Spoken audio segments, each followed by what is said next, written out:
We all have strategies and ideas for how we want football teams to be built. While each of the 32 GMs in the NFL have their own identity and nobody is exactly the same, it is a copycat league in a lot of regards. The league has a way of adapting and adjusting on the fly, and the way running backs are valued today versus 10 years ago is a perfect example, unless you're the Atlanta Falcons. But what the Indianapolis Colts are doing is going under the radar, but if it works, it could be the next new trend in NFL team building. When Chris Ballard was hired as the Colts GM in 2017, he quickly became the poster child for how to build a football team, at least by most people. The abrupt Andrew Luck retirement in 2019's preseason really put a damper on what they were building, and every veteran quarterback they tried after was not able to get them past the wild card round. They actually have not won a playoff game since 2018, which ended up being Luck's final NFL season. But during the late 2010s into the early parts of this decade, the Colts built a roster that seemed very good, but all they were missing was a quarterback. But after 4 wins in 2022, the perception of the entire roster has shifted from where it was the previous offseason when they traded for Matt Ryan. So after coming up short and his seat getting warmer, it seems like Ballard and the Colts have adapted to a new style of drafting. Or maybe this entire thing is a coincidence and I'm just reaching, I don't know. It's like that movie Moneyball where Brad Pitt plays as the Oakland Athletics GM and their motto throughout the movie is, but can he get on base? For Chris Ballard, it should be, but what are his combine metrics? To sum it up, just about every Colts draft pick over the past 2 years all have something in common. They are all ridiculous athletes. I once heard someone say on a podcast, it looks like they're building a basketball team, and it kind of makes sense when you go through it. Let's start at the top with this year's class. With their 4th overall pick, the Colts took a chance on a guy who might be the best athlete in the entire class, and just so happens to play the quarterback position,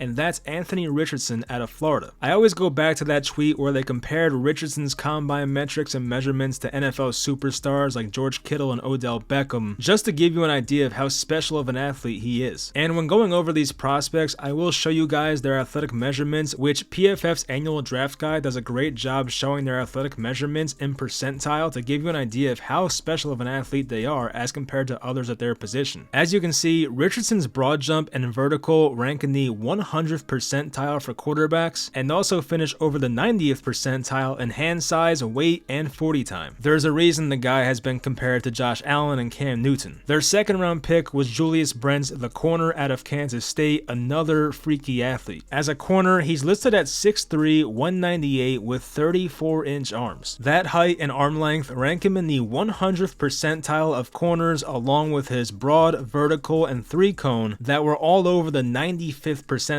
His 4.53 40 was the only downside to his combine, but every other metric you look at is absolutely flawless. Their 3rd rounder Josh Downs is the one outlier who didn't really fit the mold of insane athlete, but they did need a slot guy to replace Paris Campbell, who went to the Giants, so it does make sense. But in round 4, it was back to the well. They selected Blake Freeland, the 6'8" tackle out of BYU, another former basketball player, by the way. Freeland tested very well with his 40 time, vertical, broad jump, 3-cone, and of course, the 6'8" height is very intriguing. He does need to put on weight, which probably explains why he's a day 3 pick, but he's another guy who you don't have to worry about athletically. His 37-inch vertical was a combine record for offensive linemen. Their other 4th round pick was Adetomiwa Adebora, which is very tough to pronounce, but he's a 3 technique out of Northwestern, a very toolsy player who has yet to put it all together. He has the experience and the athletic profile you'd want from a defensive end, but something is still missing. But with a vertical, broad jump, and 40-yard dash that rank in the 100th percentile for defensive linemen,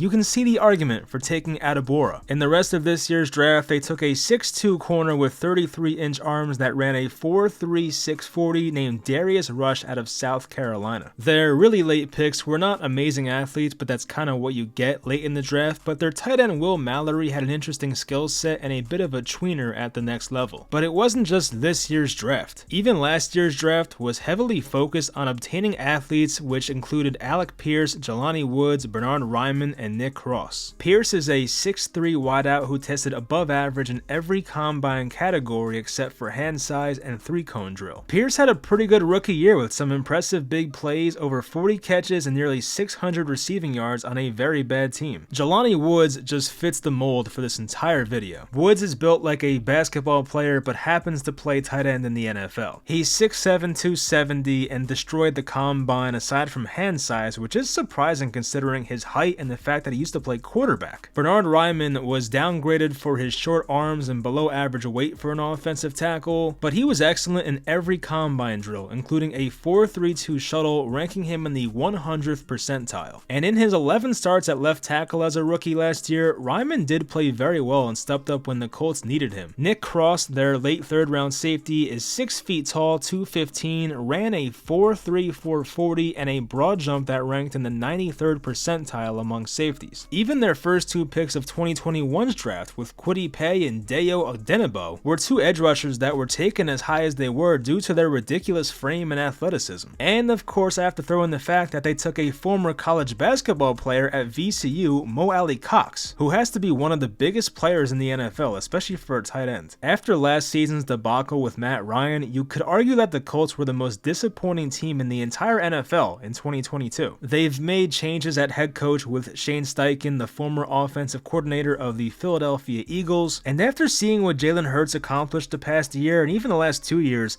Colts fans should be very excited for what they could get out of Anthony Richardson. I'm not saying the Colts are a contender right away, but they can get there. I definitely see the vision. Last year for them was just the worst case scenario. The offensive line regressed. Matt Ryan was washed. Jonathan Taylor was banged up early in the season and for the entire season. They were coached by freaking Jeff Saturday. Their defensive leader Shaquille Barrett missed 14 games. They do play in a division that, yes, could get better and probably should get better eventually, but for right now it's not that great. I'd say it's probably the 2nd worst division in football aside from the NFC South. I'm intrigued to see how this plays out because what if this does work? What if the future of the NFL is just to accumulate the best athletes in the draft and the rest will figure itself out? It could kind of be like the NBA. In today's NBA, you don't see that many guys under 6'2" getting consistent playoff time, especially in the playoffs. And even if you're tall, it doesn't matter these days. If you can't switch on to guards and defend them, you ain't playing. All NBA teams want these days are guys that are from 6'5" to 6'10" that can do it all on both sides of the floor. Will the NFL one day turn into a version of that? I personally say no, but it could change to a degree. Smaller quarterbacks, running backs, wide receivers are not going away. If anything, it's becoming more and more prevalent as time goes on. Guys like Kyler, Bryce Young, Tyreek Hill, Austin Eckler, they're all small, but you do need those guys. But for defense, the offensive line, tight ends, it would not shock me in the future if more teams went, hey,